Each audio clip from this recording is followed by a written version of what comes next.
Square.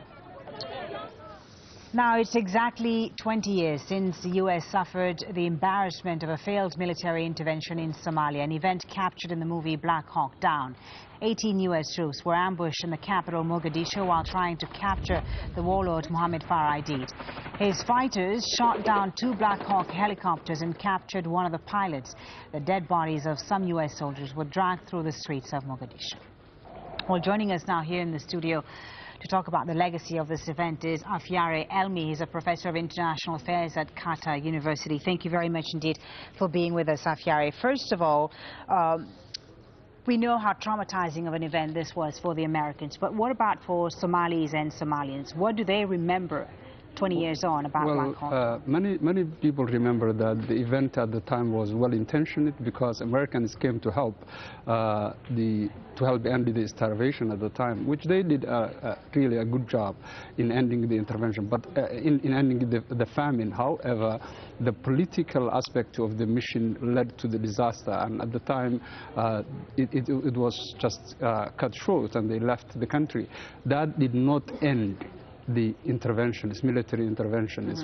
It's from the neighbors and also from the Americans themselves. But do you think if the American mission had been successful at the time, because they went in as you say, to stop the famine and starvation, if they had managed to also succeed with ending the political crisis then at the time, would things have been different for Somalia? Definitely, it would have been different, and I believe the farther we're away from the people who remember the statehood, the law and order at the time, and now we have generations that have grown up or were born after the state collapsed in Somalia. That is really a big problem. At the time we had a big opportunity, and that has been missed for whatever reason or whatever factors that led to it.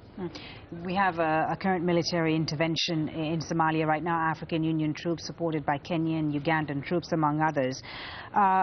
Do you think these missions have been successful?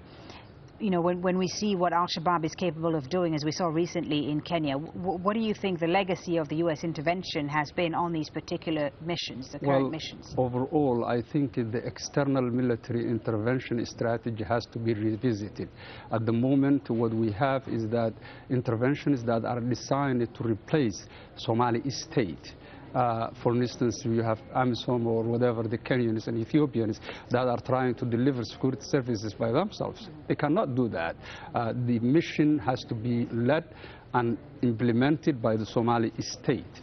And at the moment, neighbors did not get that message, even though the international community, particularly the Americans at the moment, seem to have changed their strategy. Now we have what's called New Deal, which basically means that peace building and state building will be supported by the G7 leaders with 19 fragile states. I think this is a good start, but still, as long as the neighbors are not on board with, I don't think it's going to be succeeding well. Okay, thank you very much, Afyare Elmi, for giving us your thoughts there on this anniversary of the Black Hawk Dawn incident in Somalia. Thank you. Thank you very much. Bye.